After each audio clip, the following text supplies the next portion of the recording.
eu tenho aqui, eu dividi, como um bom presbiteriano, eu dividi esta apresentação, que não é uma aula, mas tem uma breve apresentação bem humilde aqui, bem tranquila, só para tentar posicionar nesse debate chamado Fé Cristã e Ciência. Eu dividi em 3 partes, então vamos fazer o seguinte, eu vou apresentar a primeira parte, depois de apresentar a primeira parte, abro para pergunta. Finalizando as perguntas da primeira parte, eu passo a segunda parte. Abro para pergunta de novo. E assim também a terceira parte. Fica bom para vocês? Fica ótimo. Tá, então eu vou mostrar quais são as partes aqui. Né? Bem, antes de começar a mostrar a agenda, imagina se nós começássemos essa apresentação com a seguinte pergunta. Qual é a derivada de tangente hiperbólica? Estamos no meio de um grupo de cientistas, e aí eu poderia perguntar, qual é a derivada de tangente hiperbólica? Talvez algum coçaria a cabeça e colocaria a tangente hiperbólica na forma exponencial, porque nós sabemos que a derivada exponencial dá exponencial. Só que não é tão fácil assim. E nós sabemos, por um camarada que propôs um teorema da lógica, chamado Kolmogorov, que toda função sigmoidal, diante de uma função sigmoidal, ela pode virar um mapeador universal. Isso é a base das chamadas redes neurais artificiais, ou seja, daquilo que se vai chamar daqui a pouco de inteligência artificial. Bem, o que tem a ver esse exemplo com a exposição de hoje? Que todo mundo quer trabalhar com inteligência artificial. Todo mundo acha que é uma caixa preta que você coloca lá, mas aquilo tem alguns atributos, aquilo tem algumas propriedades, não é só usar. Tem toda uma teoria, e não é uma panaceia universal também. Então, nesse sentido, o debate entre fé cristã e ciência tem sido muito prejudicado, porque todos, ou na área científica, ou na área da teologia ou da ciência da religião, se acham habilitados para falar alguma coisa em relação a esse tema. E então, para não ficar tão prejudicado, eu dividi esta apresentação em 3 partes. A primeira parte, nós vamos falar de teologia e o problema que nós temos em relação à teologia no ponto de vista de ela enxergar a ciência. Então, nós temos que falar sobre revelação. Qual o problema na revelação? E aqui a palavra problema significa qual o questionamento que tem em relação à teologia da revelação. No segundo momento, nós vamos falar da ciência olhando a religião. E vamos falar de modelos de interação. Quais são os modelos que existem e para que nós possamos falar. E no terceiro momento, aí sim, uma vez que nós já temos quais são os debates na teologia, na revelação, e os debates em cima da ciência, eu vou fazer uma proposta sobre teologia natural. O que é isso? Quais são seus projetos? Como a gente vai tentar achar uma solução histórica, e isso aí também é tema da minha dissertação de mestrado em teologia.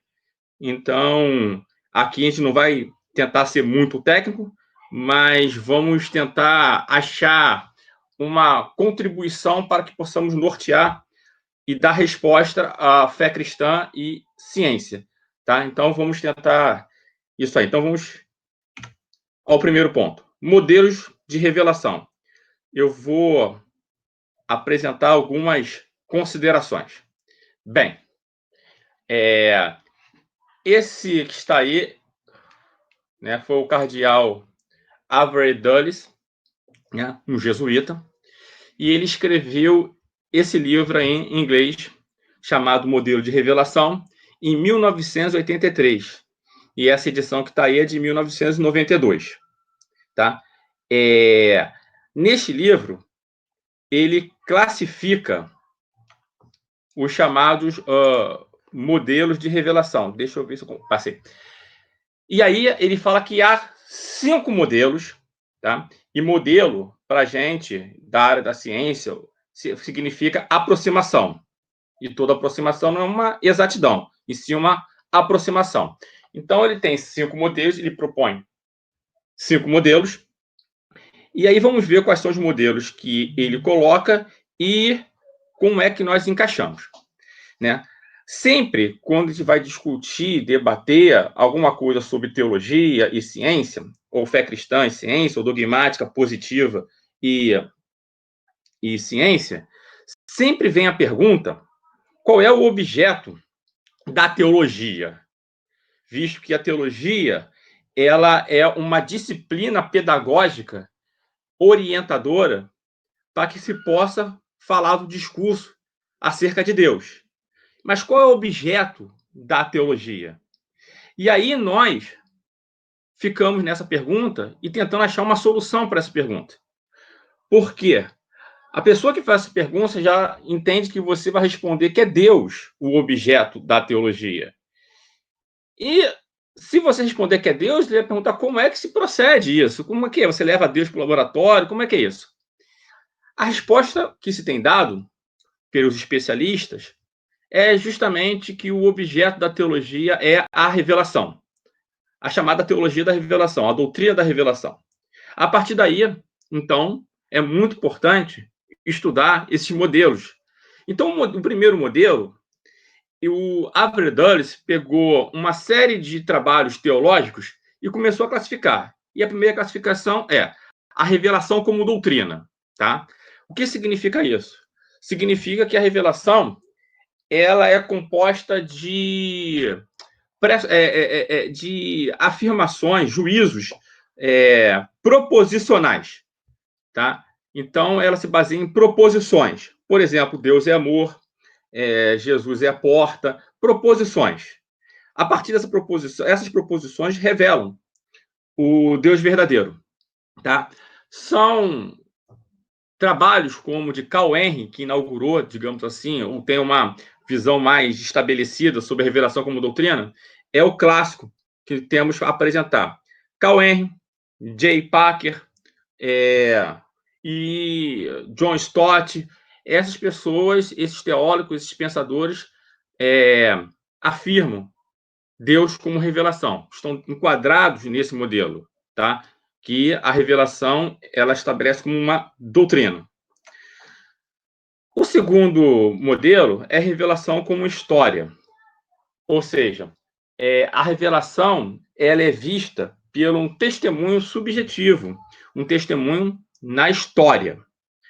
Nesse ponto, o que se fala aqui é que tem que se observar que a comunidade de fé ela estabeleceu, ela é fruto dessa revelação.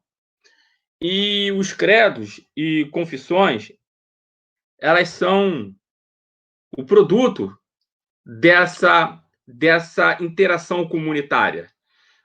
Nós sabemos que a Bíblia é a palavra de Deus. E aí usa-se até um termo em latim chamado norma normans.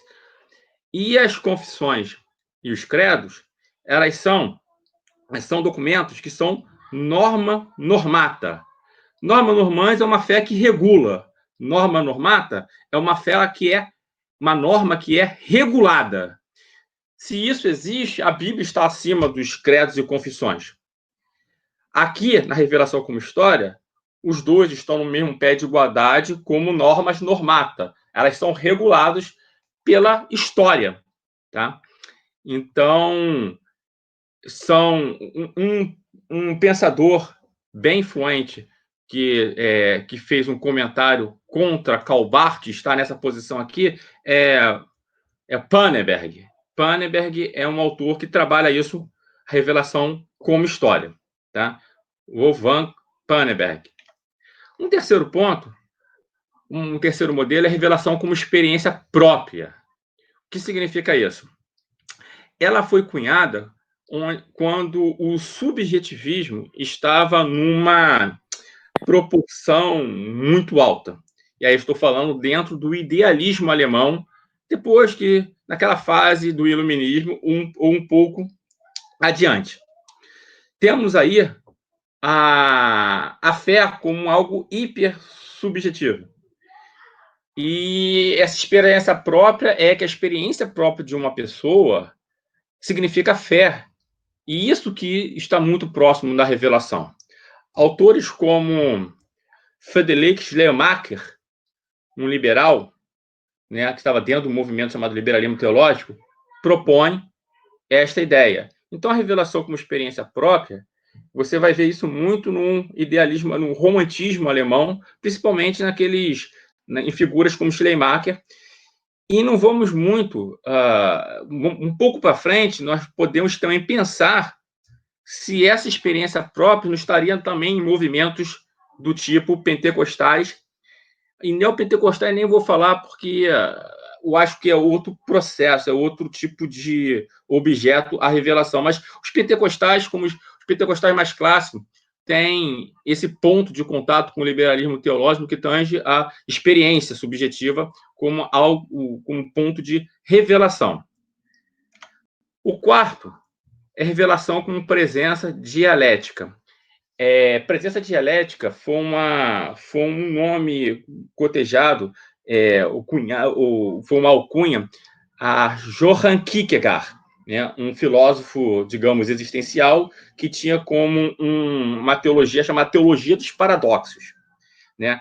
Então, um autor, um teólogo muito importante, chamado Karl Barth, ele é bem influenciado por Kierkegaard, e Kierkegaard, ele apresenta a teologia dos paradoxos. Então, Barth vai se apoiar em cima dessa teologia dos paradoxos para dizer que você não fala de tempo, mas você fala de tempo, hífen, eternidade. Tá? E esse paradoxo tem que estar junto. Tá? Jesus Cristo, ele é Senhor, mas é servo. Ele veio como um soberano Deus, e servo sofredor. Servo sofredor na sua primeira vinda, soberano Deus, digamos, naquilo que vai ser a sua segunda vinda, né? Então, ele é cordeiro e leão da tribo de Judá. Então, esse tipo de conexão dual e paradoxal é o que marca a chamada presença dialética, e o Karl Barth é o seu principal expositor. Então, a revelação ela não é proposicional, como na questão 1, no modelo 1, com revelação como doutrina, tá? Ela não é objetiva, como com revelação como doutrina, mas também ela não propõe ser subjetiva, como acontece no modelo 2 e no modelo 3. Ela é uma resposta contra o objetivismo e o subjetivismo, de forma que ela se torna paradoxal. Ela entende que é objetivismo hífen subjetivismo. E aí fala que a revelação ela é pessoal. A revelação está no seu ápice, em Jesus Cristo. Ele é a revelação de toda a Bíblia. Então, Karl Barth propõe esse tipo de teologia, que é a revelação com presença dialética, tá? E esse é o nosso quarto modelo. E o quinto e último modelo é a revelação como novo despertamento. Foi traduzido assim para português, revelação como novo despertamento, tá? Mas marca aqui as filosofias existencialistas e pós-estruturalistas entrando no meio da teologia. E aí, o que nós temos aqui, em tese, é uma revelação existencial. Existencial. Tá? Marcado por um existencialismo forte.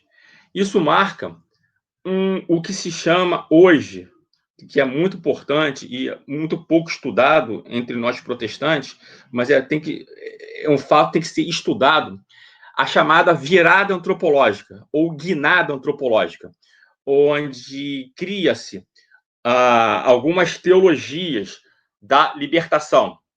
Teologias da libertação, teologias identitárias, teologia gay, elas são baseadas nesse chamado novo despertamento. E a revelação é algo estritamente existencial. E existencial aqui, a palavra, é uma antítese, é antônima a essencial. Então, ela é existencial, então ela é afrouxada, e a partir disso você pode interpretar conforme uma ação, uma atividade. Então, se a sua bandeira é uma bandeira negra, você tem uma teologia negra. Se a sua bandeira é uma teologia gay, então você tem uma teologia gay. Se a sua bandeira é proteger os índios, então você tem uma teologia índia. E assim você vai. Então, esse foi o nosso primeiro ponto, a fim de falar o que nós temos na mesa em relação à teologia. Alguns teólogos, eles entrelaçam entre 1 e 3, 2 e 4, tá? Isso não é tão monolítico assim, tá? Temos áreas de sombreamento. Show. Tá. A pergunta também que poderia ser feita no bloco anterior é por que se trabalha com o modelo do cardeal Dulles, se há outros modelos? A pergunta é justamente essa, a resposta é esta que o Joel já falou. Ele se tornou referência. Existe um modelo tripartite de Paul Jensen, até a nossa editora Cultura Cristã traduziu o livro dele sobre revelação. Lá tem um modelo tríplice, mas não vingou. Então, na teologia se reconhece mais o modelo do cardeal Dulles, que entende-se que é mais completo. Tá? Então, fechando essa primeira parte teológica, vamos para essa parte da história, ou essa interação que há entre ciência e religião. Tá? E aí, pelo menos 4 autores, pensadores, formularam modelos. Mais uma vez, está trabalhando com modelos, aproximação. Nós falamos de modelos de revelação, e agora vamos falar dos modelos de interação entre ciência e religião. Tá? E aqui é religião mesmo, não é teologia. Aqui está fazendo as religiões orientais, islâmico, tudo que é tipo de religião, tentando classificá-las. Então, nós temos uma taxonomia de religião e ciência. Primeiro, então, nós vamos ver o chamado modelo de Hout, tá? De John Hout. É o modelo quádruplo, tá? Conflito, contraste, contato e confirmação. Ele colocou tudo com C para que pudesse ter uma melhor... um quadro acróstico, né? Acróstico não, esqueci, mnemônico para decorar os modelos. Mas mesmo assim eu não decorei até hoje esses modelos. É um modelo que foi proposto nesse livro Science and Religion, né? Só que não vingou, tá? Não vingou, apesar de John Hout ele ser um importante autor católico, jesuíta, tá? E ele trabalha muito naquela linha de Teilhard de Chardin, tá? Teoria evolucionista. Outro modelo, um modelo muito elaborado, foi de Ted Peters. Ted Peters, ele é um fã de Tillich, Paul Tillich. Aqui no Brasil se conhece como Paul Tillich, né? E Peters, ele fez um livro, que é esse aí, né? Em 1997, criou 8 linguagens a fim de representar o modelo dessa interação entre religião e ciência. Não vingou também. O McGrath, tá? Ele tentou reduzir para duas questões. Uma, se a ciência e a religião tratam da mesma realidade, e o outro, se os resultados das pesquisas nos campos da ciência e da religião se contradizem ou se complementam. Tentou fazer esse tipo de interação, mas também não vingou. Esse está no livro Os Fundamentos do Diálogo entre Ciência e Religião, publicado em 2005. Para quem quer saber exatamente o que tem nesse livro aí, você pode procurar minha resenha, que eu escrevi na Fides Reformata, em 2006, foi publicado em 2005, em 2006 parece que saiu, tá? E lá tem tudo que tem nesse livro aí, as minhas críticas, os meus elogios a esse livro aí, tá? E o modelo dele é um de confronto e de diálogo, tá? Bem e não é, bem binário, tá? Esse Science and Religion do McGrath é o mesmo, deixa eu ver, é o mesmo fundamento do diálogo entre ciência e religião que foi traduzido, ou em português traduziram o Science and Religion como fundamento do diálogo entre ciência e religião. Todavia, o McGrath tem um livro chamado Fundamento do Diálogo entre Ciência e Religião em inglês, que não é esse, tá? Aqui no Brasil acontecem essas coisas. E nós temos o último, que chama-se modelo de Barbo. Esse vingou. Então, é por aí que nós vamos. Tá? Esse modelo é o seguinte: conflito, independência, diálogo e integração. Então, vamos pensar aqui se fôssemos colocar uma nota, certo? De 0 a 10. E o conflito receberia a nota 0. Ou seja, entre ciência e religião há um conflito. Nota 0. Não há nenhum tipo de interação. A coisa é disjunta e não se conversa. Então, é conflito. E colocaríamos a nota 10 para integração. Ou seja, conflito, seja, ciência e religião estão a 80% ou a 100% sobrepostos. O diálogo seria algo entre 50% a 70%. Independência fica disjunto, como no conflito, só que cada um na sua esfera de ação. Elas não se misturam, o teólogo faz teologia e o cientista faz ciência. Tá? Não há conflito, mas nós temos uma independência. Então, vamos ver aqui um pouquinho sobre esse assunto.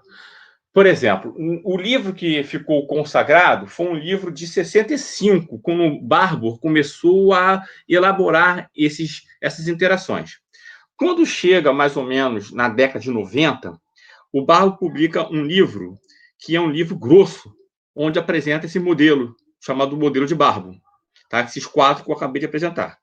Parece que o pessoal ficou cansado de ler o livro, que era muito grosso, e aí ele fez um livro menorzinho, que se chama em inglês, foi traduzido para português, que é esse aí, Quando a Ciência Encontra a Religião. Tá? Esse aqui foi traduzido em 2004, mas o livro, ele, se não me engano, é da década de 90, acho que 97, 95, tá?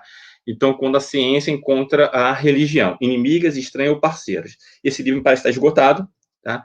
E o que tem nesse livro? Ele tem 6 capítulos, que estão aí. O primeiro capítulo é Ciência e Religião, em 4 perspectivas. Entende que essas perspectivas são esses modelos, tá?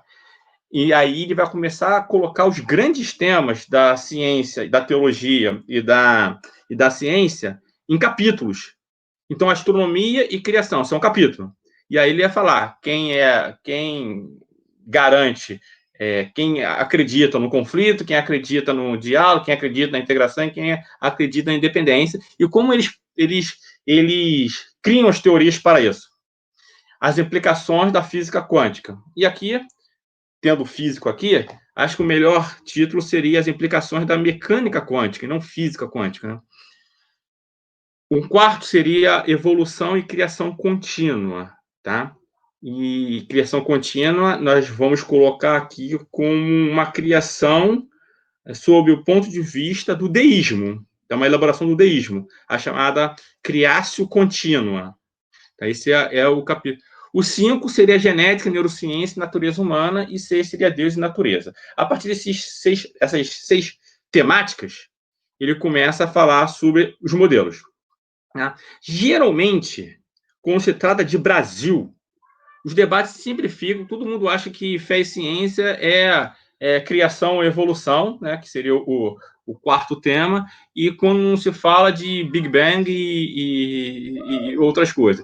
O Brasil ele é muito reducionista, né? Então, esses estão em vermelho, essas 2 temáticas que estão em vermelho aí, 2 e 4, são justamente as temáticas que o pessoal do Brasil entende que é tudo aquilo que se chama teologia e ciência, né? Esse debate de fé cristã e ciência, tá?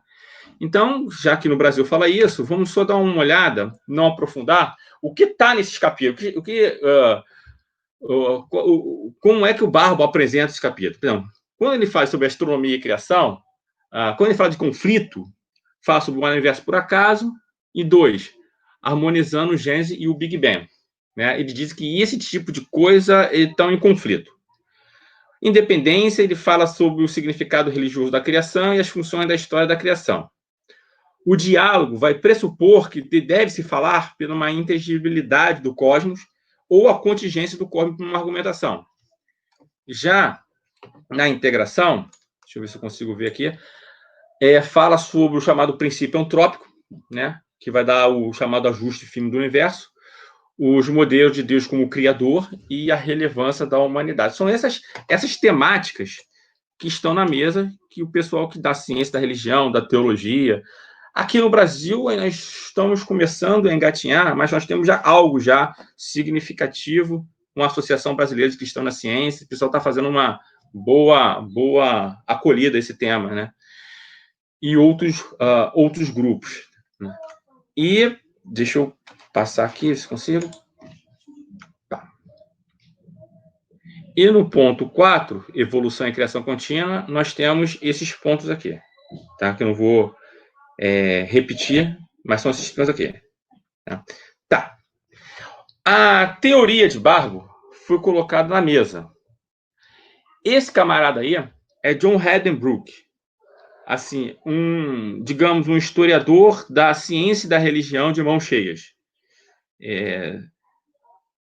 Assim, ele é um excelente autor, né? Ele criou a chamada teoria da complexidade, falando que religião e ciência não se pode colocar em modelos, né? Porque essas ações são tão complexas que a classificação ela não é justo, né? Ela perde a essencialidade do debate, tá? Ele coloca isso na mesa. Então, esse assunto foi significativo no campo da chamada ciência e religião. No entanto, o pessoal ficou com os modelos, continuaram com os modelos, acharam bonitinhos os modelos e ficaram com os modelos de Barbour. Então, todo mundo que quer fazer ciência e religião e quer classificar, usa o modelo de Barbour. Então, nós temos o modelo do cardeal Avery Dulles, no que se fala de teologia, e o modelo de Barbour. Então, para início de conversa, foram apresentados dois tipos de modelos: o cardeal Dulles e do Barbour, tá? Só que as Guilford Lectures, né, são uma apresentação de exímios pesquisadores. Um desses pesquisadores que em 2011 apresentou foi o Peter Harrison, um historiador da ciência. E ele elaborou uma tese, e aí eu coloco uma nova abordagem histórica. Esse nova eu botei em colchete, porque seria uma nova abordagem histórica ou seria uma abordagem histórica, né?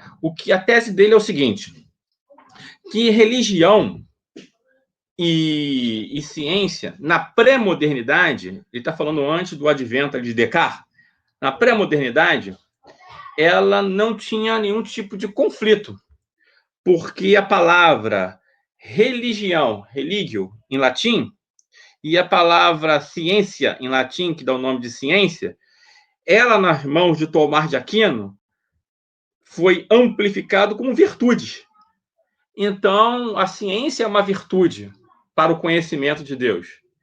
E a religião também é uma virtude. Sendo um quanto o outro virtude, que conflito há? E aí ele fala, já na modernidade, o que se chama de ciência moderna, mudou o tom. E aí, na ciência moderna, a coisa não virou mais uma virtude. A ciência moderna criou um objeto e criou um método. Então, para ser ciência, tem que ter um objeto e um método. Então, agora nós podemos nos lembrar daquela pergunta inicial. Qual é o objeto da teologia? Então, isso é bem moderno. Então, voltando para o Peter Harrison fala, na pré-modernidade não há conflito porque religião e ciência têm o mesmo parâmetro, chamado virtude. Enquanto na modernidade, a ciência ganha um novo status, uma nova roupagem. Então, agora, a ciência ela tem que ter um objeto e tem que ter um método. Para quê? Para se verificar. Então, ela virou uma coisa verificável, ou chamado verificacionista, né? Então, ela tem que ser algo verificável. Com isso, a teologia que tentou se atualizar olhou para um lado e para o outro, falando, não tem um objeto, não tem um método. Então, o que é teologia? E, aos poucos, você vai vendo que a teologia vai perdendo o seu espaço na faculdade. E aí eu pergunto para você, quantas faculdades você conhece federais, aqui no Brasil, Universidade Federal, que tem o curso de teologia? Repito, teologia, não estou falando ciência da religião, estou falando teologia. Porque ciência da religião, você tem que achar um objeto e um método para fazer dentro da religião, para você fazer um fenômeno o que é o fenômeno da religião. Estou falando de teologia. E aí você viu que a teologia caiu na pilha ao tentar responder qual é o objeto e o método da teologia. O Harrison, ele ganhou o prêmio Templeton, né?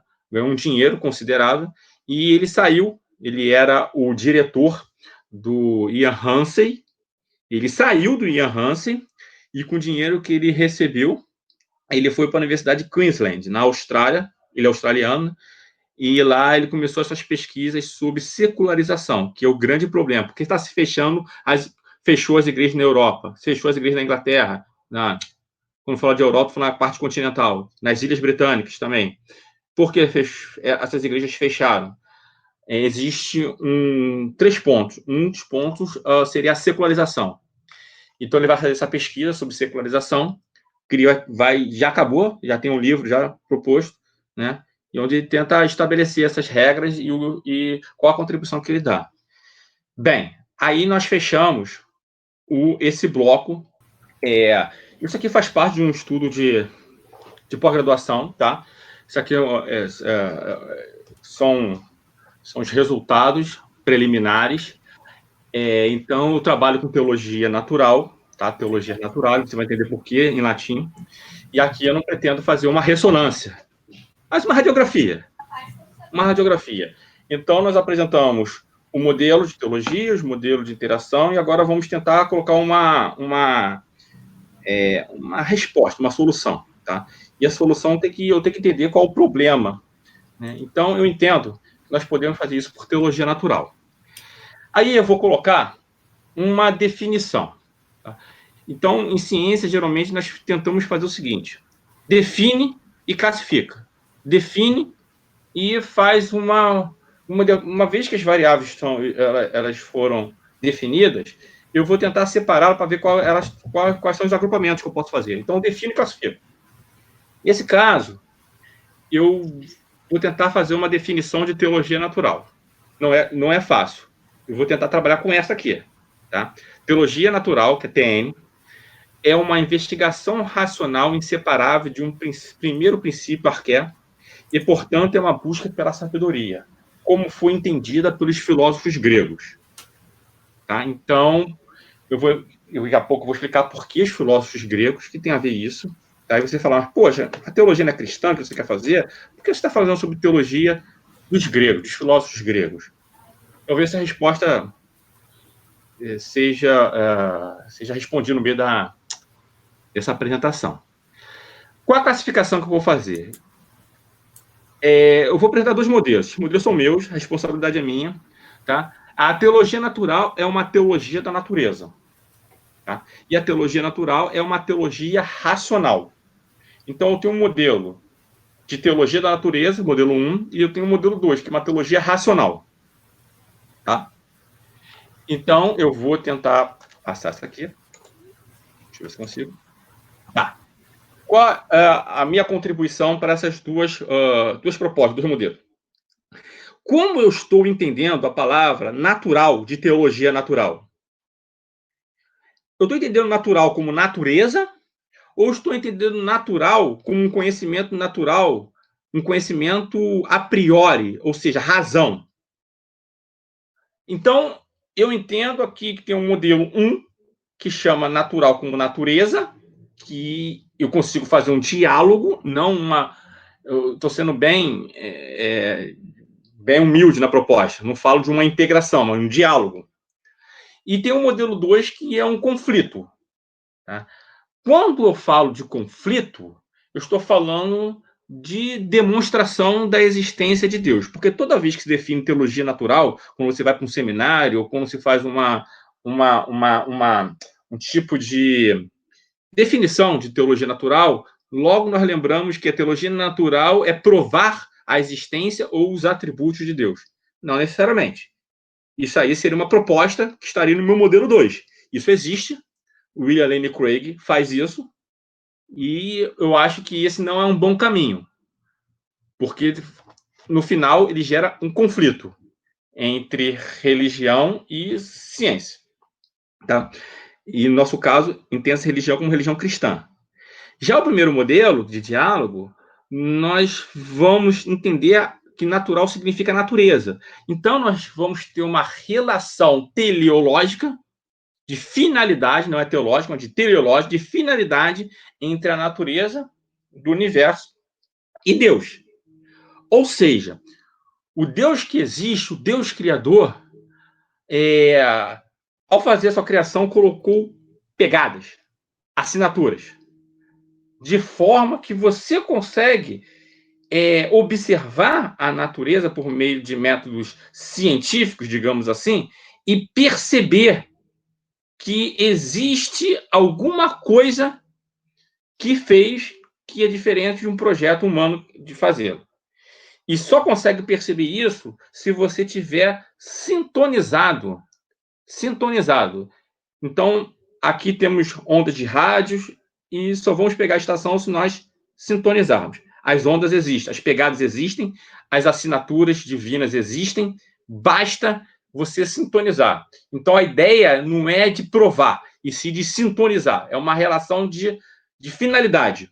Tá? Então, a partir daí, eu acho que eu consigo fazer um diálogo. Então, eu vou colocar esse like no diálogo e esse dislike no conflito, tá? Então, vamos lá. Antes da escola jônica, tinha uma tradição chamada tradição mítica, né? Baseado mais ou menos no século VIII, em plena época que Isaías estava pregando em Jerusalém, levantando as profecias, no auge das profecias messiânicas. Homero está na Grécia, com suas prosas, a Ilíada e a Odisseia, e depois, mais à frente, Hesíodo, com a Teogonia e os Trabalhos dos Dias. Esse trabalho de Homero e esse trabalho de Hesíodo, eles vão fundamentar a chamada teologia dos poetas. Então, os poetas, os aedos, eles começavam a cantarolar na antiga Grécia, né, e ali no Oriente, pela Jônica, né, e a partir dali era ensinado de forma oral, uma tradição oral, e essa tradição, ela ensinava alguma coisa, e ensinava sobre a natureza dos deuses. Esses naturalistas, esses filósofos naturalistas que estão aí, da escola jônica, né, Tales de Mileto, Anaximandro de Mileto e Anaxímenes de Mileto, né? E eles estão nessa fase de reconhecer a natureza por meio de um primeiro princípio, que era a arqué. E eles não estão fazendo uma separação entre ciência e religião. E aqui a religião, estou falando a religião grega, né? A religião de Homero, a religião pregada por Homero, pregada em Hesíodo. Porque Tales é o primeiro a falar que o mundo está cheio de deuses. Nós temos um fragmento de Tales. Um fragmento, nós temos um modelo de diálogo. Em um segundo momento, nós temos Xenófanes de Colofão, um eleata. Esse Xenófanes de Colofão, ele é um crítico. Então, olha só, ele é um crítico da religião. E aí nós pegamos o Papa de Xenófanes de Colofão, o tradutor e o tradutor e o comentador de Xenófanes de Colofão. É interessante perceber que quando Xenófanes de Colofão faz a crítica, ele faz uma crítica seguinte: vocês montam deuses muito humanos, ou seja, há um antropomorfismo. E nas pesquisas de Lesher, o que se conclui apesar da crítica, a gente não vai ter tempo de mostrar os 12 fragmentos em grego e como é que ele faz esse tratamento, mas a conclusão deste livro aí, que se tornou um livro clássico para os estudos de Xenófanes, é que não há indício nenhum de demonstração ou prova da existência de Deus. O que há é uma observação da natureza. Tá. E aí nós vamos, sim, dando um pulo bem grande, tá? Porque o nosso tempo é reduzido, para Platão. Platão tem nos últimos diálogos, tem um diálogo chamado A República, que fala sobre justiça. São 10 livros, tá? Livros seria capítulos para nós hoje, mas são 10 livros. No livro 2, tem essa inscrição em grego. Eu sei que vocês são craques em gregos, mas eu gostaria que vocês olhassem o vermelhinho que está aqui. Teologias. Ou seja, lá no livro 2, lá no na passagem 379a, nós encontramos a palavra teologia. Até o que se sabe, é o primeiro registro na história da palavra teologia. Então, teologia não é cunhado no cristianismo, é cunhado por Platão. E o que significa essa teologia para Platão? Significa a teologia mítica dos poetas, de Homero e de Hesíodo. Ou seja, alguns autores, alguns especialistas, como Luc Brisson, que traduziu as obras de Platão do grego para o francês, entendem que essa palavra teologia deveria ser traduzida como mitologia. Até porque, mais acima, eu não sei se vocês conseguem ver meu mouse aqui, não sei, tá? Aparece a palavra mitologein, tá? Na terceira linha. Conseguimos ver o mouse, sim.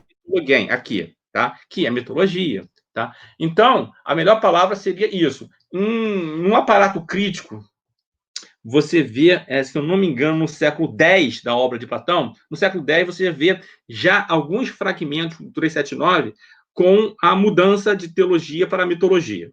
Então, Luc Brisson é um especialista, é um tradutor, é um comentador das obras de Platão, e ele entende que deveria ser mitologia. Então, o que está se observando é que essa teologia aqui é a teologia mítica dos poetas.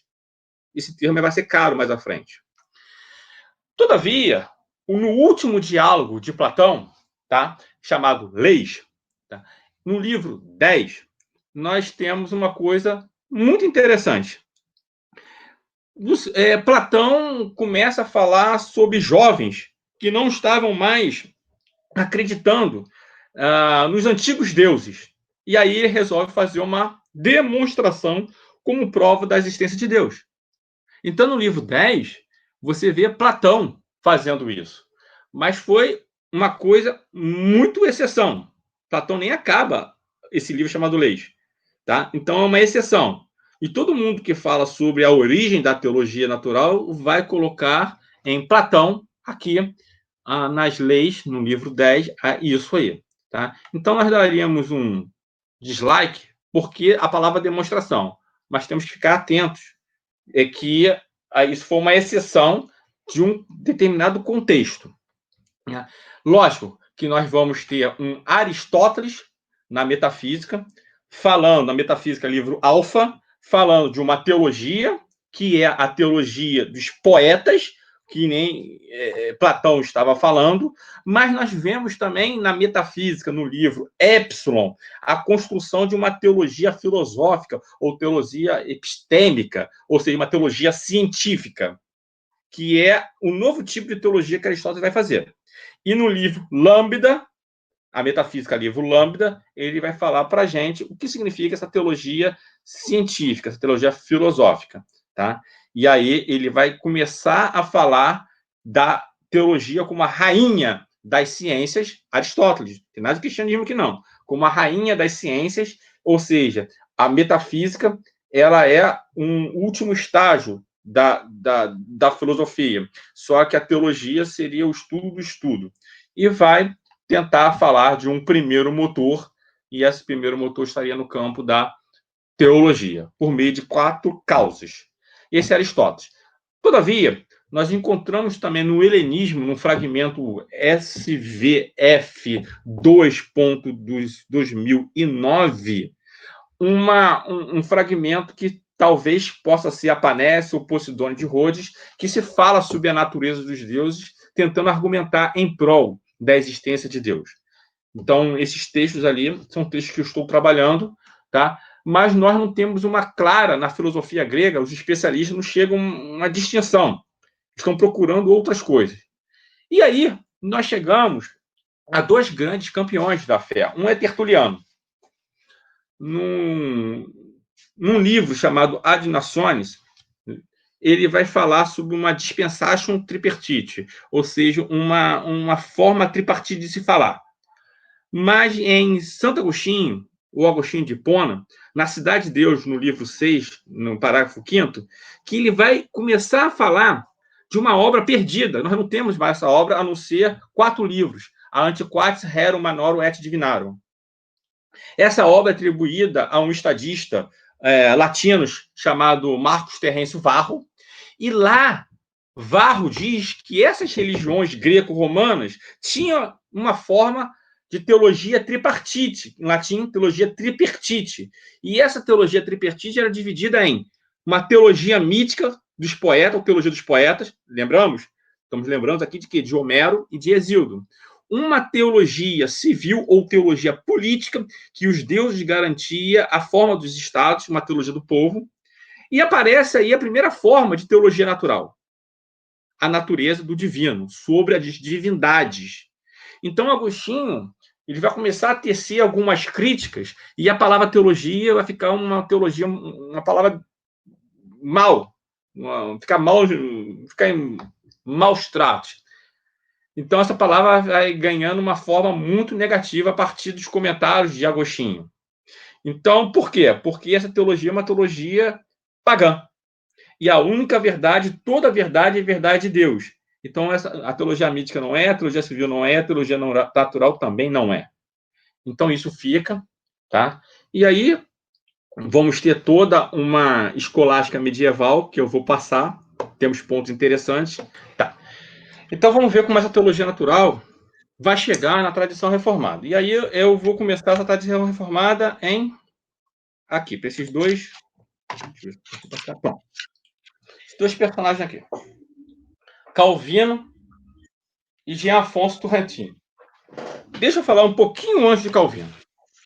A teologia natural, ela vai sofrer a teologia como se, né, ela vai sofrer um baque, digamos assim, em Tomás de Aquino.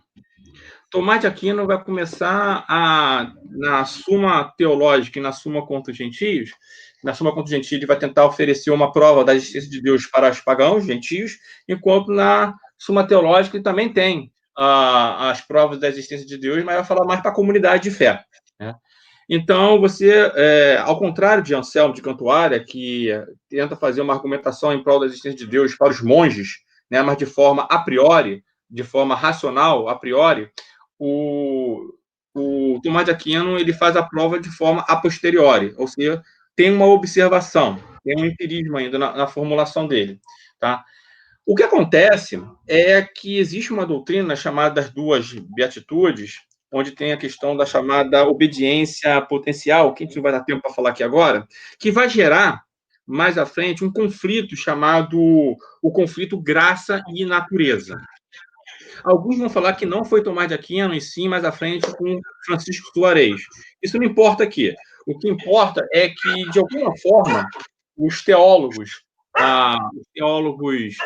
alemães, os teólogos holandeses, como Herman Bavinck, vai entender, e Francis Schaeffer, vão entender que vai ter uma teologia dos dois andares.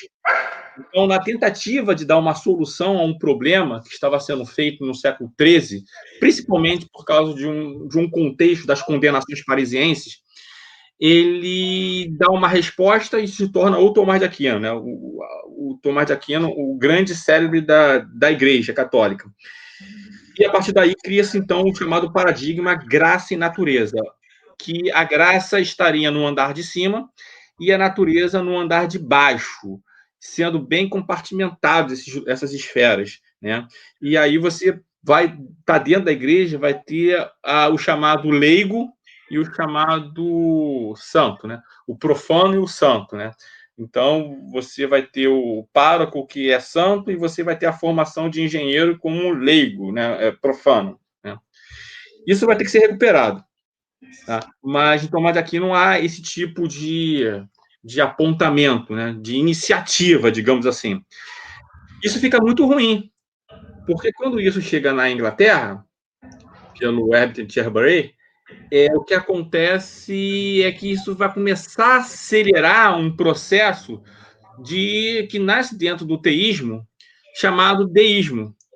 E vai começar a explodir algumas coisas na Inglaterra, justamente pelo movimento de reforma, né, que vai possibilitar a que essas pessoas não estejam mais agarrados a uma sentença, sei lá, religiosa, e elas vão começar a fazer ciência.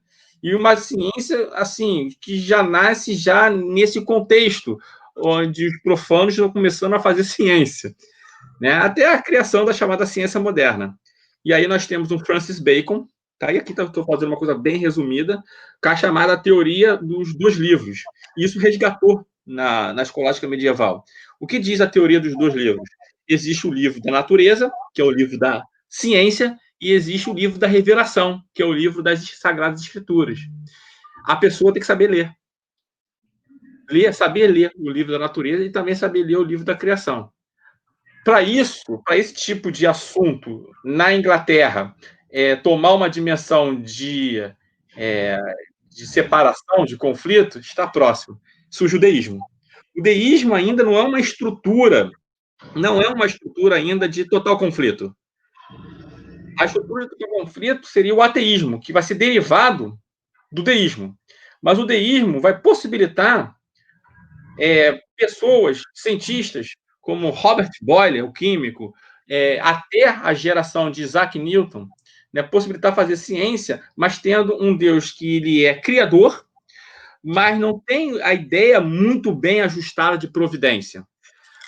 Deus deu corda no relógio e deixou as forças, não as forças cegas, mas as leis naturais. Deus criou as leis naturais e, a partir daí, as leis naturais é tudo que existe. Nesse sentido, não há nenhum tipo de milagre, não há nenhum tipo de intervenção, porque isso seria contra as leis naturais. É esse tipo de cosmovisão que vai estar ocorrendo dentro da Inglaterra.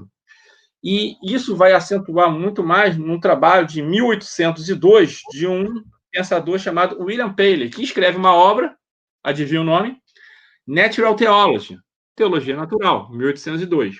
Esta obra, uma obra do grande William Paley, que vai criar a chamada teoria do relojoeiro, vai ser refutada, nada mais do que nada menos, refutada não, vai ser criticada, e muito bem criticada, por um camarada chamado Charles Darwin.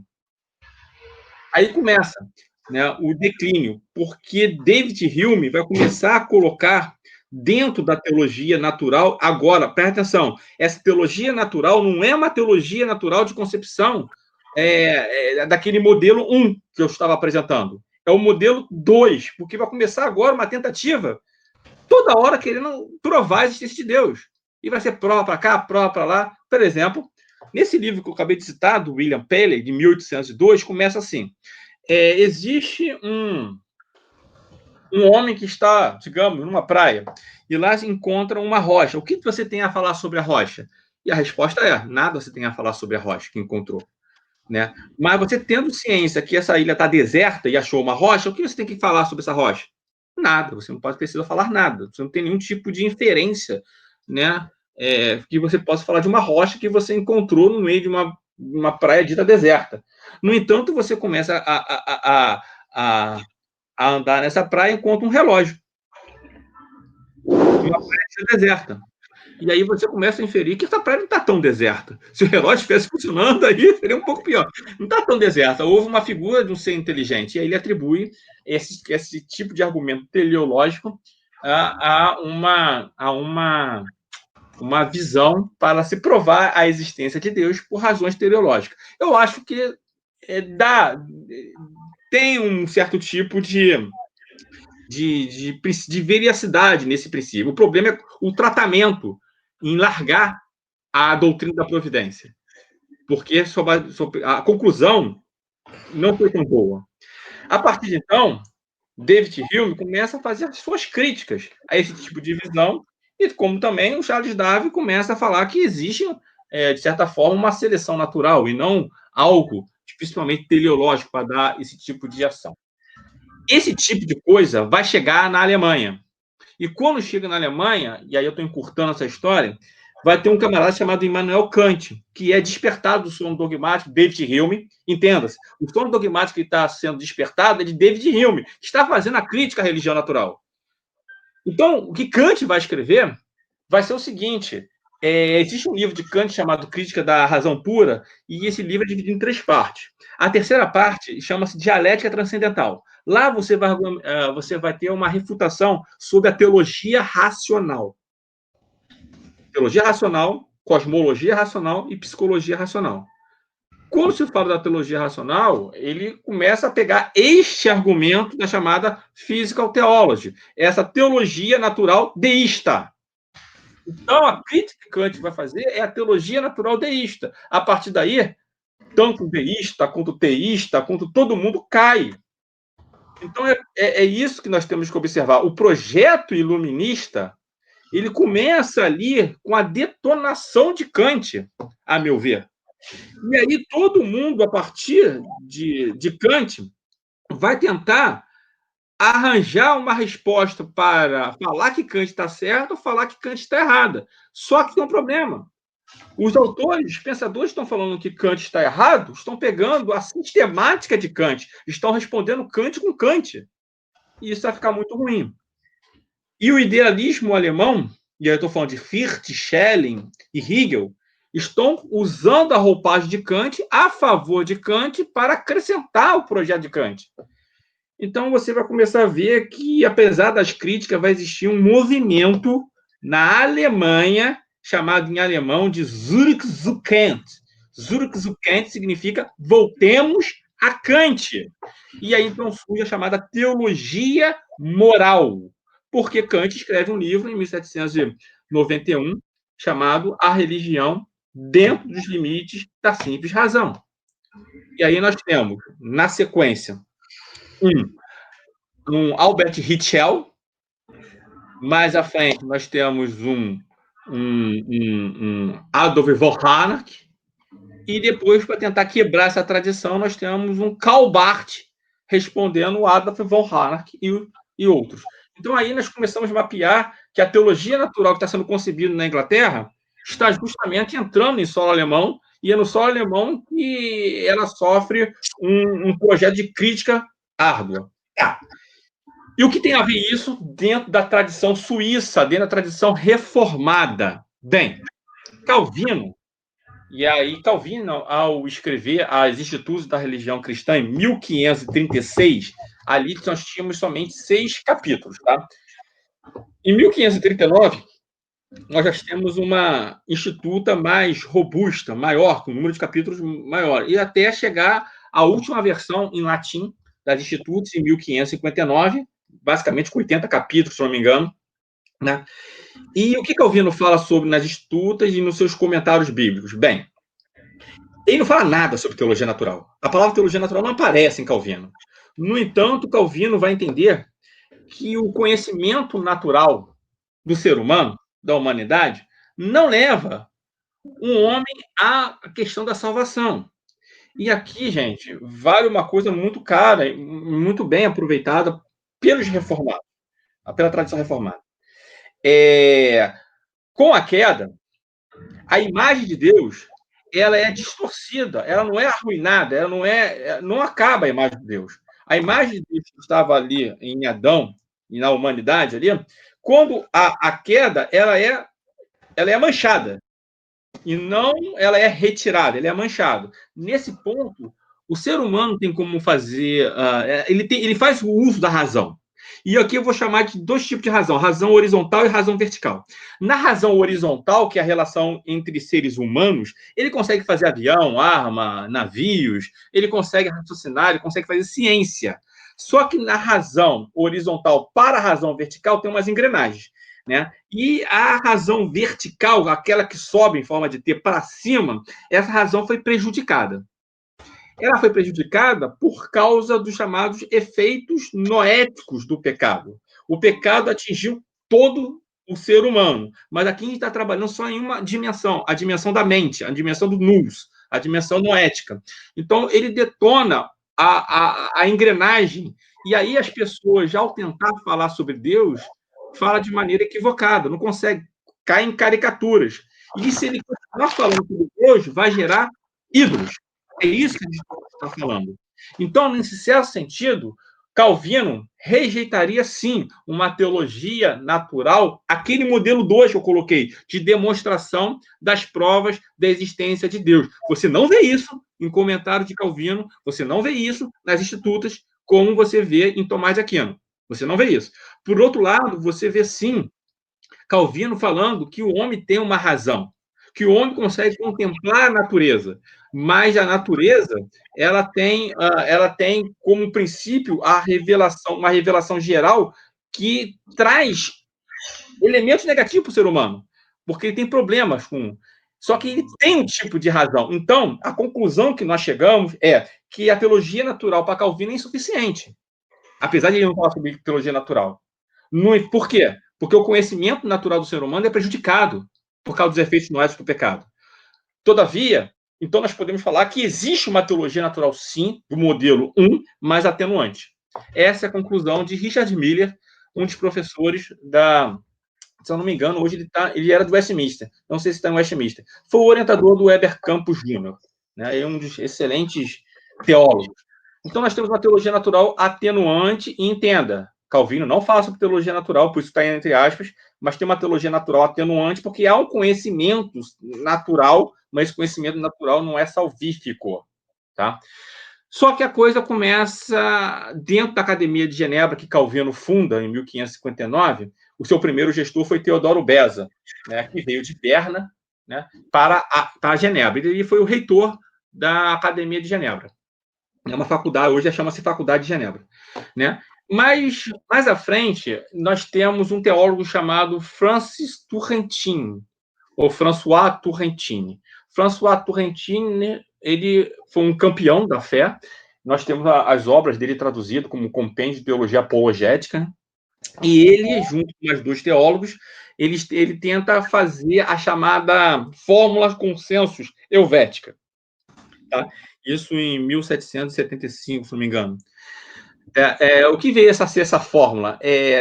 Ali nós tínhamos um probleminha que estava acontecendo em Genebra. Qual era o contexto? O Sínodo de Dort bateu o martelo falando que os remonstrantes arminianos foram derrotados.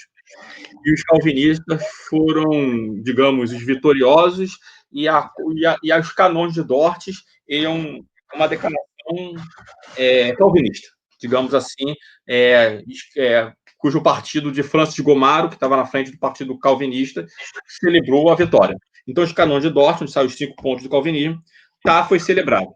Só que foi uma coisa assim meio esquisita, sabe? Porque calvinistas e arminianos não se comportaram muito bem no Sínodo de Dort. Isso levou uma posição intermediária entre calvinistas e arminianos. Essa posição intermediária, ela parou na França com um tal de Moisés Amirault, que está dentro de uma academia francesa chamada de Samir, Academia de Samir, tá? Academia Francesa de Samir, né? E essa academia, ela cria um modelo, digamos, de predestinação, que tinha esse debate se era supralapsarianismo ou infralapsarianismo. Ela cria um modelo intermediário para tentar abraçar arminiano e para tentar abraçar calvinista, chamado de universalismo hipotético. Né? Com isso, essa escola de Samir vai ser uma escola muito importante nesse estudo da teologia natural, porque o Francis Turrentine, ou François Turrentine, que não é esse que vocês estão vendo na tela, ele vai tentar fazer uma fórmula para que monte-se um credo nas igrejas holandesas, nas igrejas suíças, a fim de falar o que realmente eles creem, e, no caso, os pontos defendidos em Dort. Só que os professores da Academia de Genebra, alguns eram ex-professores da Academia de Samir. Louis Tochan era ex-professor e colega de Turrentine. E aí ele vai lutar com unhas e garras para tentar promover essa consensus helvética. O filho de Turrentine, quando ele chega à reitoria da Academia de Genebra, ocorre uma coisa muito esquisita. Ele vai ser do partido que vai retirar a fórmula, consensus de fórmulas helvéticas, de mesa. Por quê? Porque nessa época, a preocupação de Turrentine era com o deísmo e com o ateísmo, e não mais com a escola de Samir. Até porque o Edito de Nantes fechou a escola francesa de Samir. Só que o problema agora, o inimigo era outro. O inimigo era o deísmo e o ateísmo, que estava sendo importado da Inglaterra. Não vamos esquecer que alguns ingleses puritanos iam para a escola, iam para a Academia de Genebra aprender e estudavam. Então, havia pessoas que tinham o deísmo e o ateísmo no seu bojo. O ateísmo aqui, ele tem um compêndio que se chama Dilucidaciones, Jean Afonso Turrentine, filho de François Turrentine, cujo primeiro volume chama teses de teologia naturale. E são 12 dissertações. Uma dissertação era contra Spinoza. Então, você já viu ali que toda a preocupação dele é o deísmo e o ateísmo. 4 dissertações têm relação com a questão da providência. Uma em relação à existência e outro sobre o atributo de Deus. Existência de Deus e atributo de Deus. Então, já começando a voltar à questão da teologia natural como demonstração da existência de Deus. A partir daí, a academia sofre esse baque. Na ação de defender a academia contra o deísmo e teísmo, o Jean Afonso Turrentini utiliza de meios cartesianos para combater o deísmo e o ateísmo. Com isso, o que ele faz? Ele cria uma teologia natural desassociada da teologia da revelação. Então, isso não vai dar certo. E aí, o próximo gestor já é um gestor que vai e, com passos largos, a Academia de Genebra vai para o liberalismo teológico. Então, esse ponto existe sim um modelo de teologia natural atenuante calvino, mas existe uma teologia natural racionalista, ou seja, um modelo 2, em Jean Afonso Turrentini, filho de Turrentini. A partir disso, nós podemos dar um like para Calvino e um dislike como modelo que foi apresentado. Erna Bavinck, na escola holandesa, ele consegue visualizar o que está acontecendo em Genebra. Não somente em Genebra, mas também nos Estados Unidos.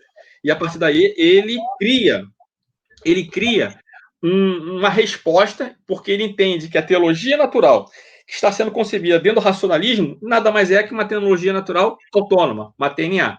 Então, ele vai responder isso na dogmática reformada. Um filósofo reformado chamado Alvin Karl Plantinga, né, ele vai criar um artigo em 1980 sobre a objeção da teologia natural.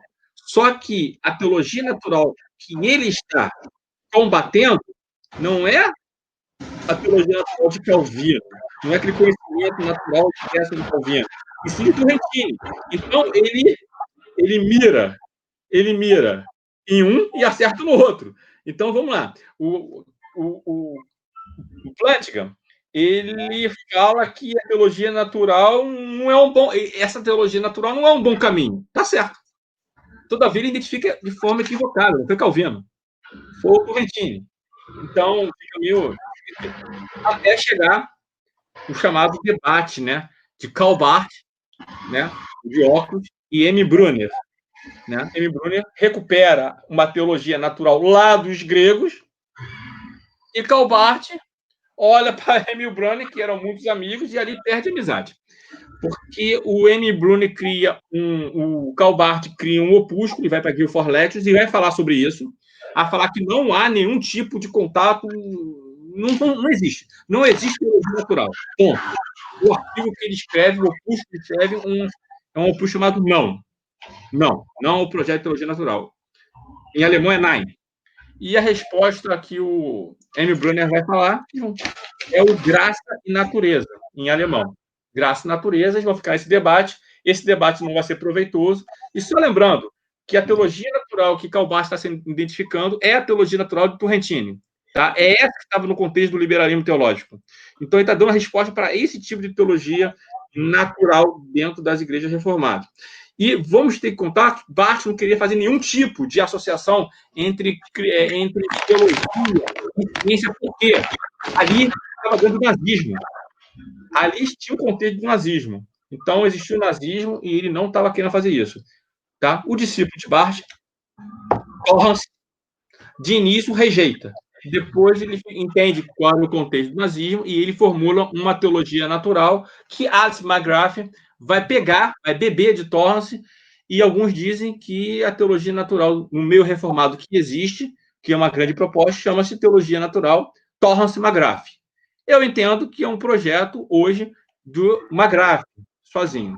E para entender o projeto do McGrath, ele tem uma relação de teologia natural com filosofia, nessa obra chamada The Open Secret, onde está o segredo revelado, onde trata também sobre psicologia da religião, uma obra sobre teologia natural e física, né, onde fala sobre o princípio eutrópico e ajuste fino do universo, com aplicação em física e cosmologia, que é a Fine Tuned Universe, né, o ajuste fino do universo, e uma teologia natural e em relação à biologia evolutiva. Fala sobre teologia natural e pensamento evolutivo, que é uma aplicação à biologia. E assim, vemos como é que rapidamente como é que foi essa evolução da teologia natural para o diálogo entre ciência e interação, né, entre ciência e religião. Gente, foi rápido, muita informação, mas era isso que eu queria apresentar e colocar na mesa aí para esse debate.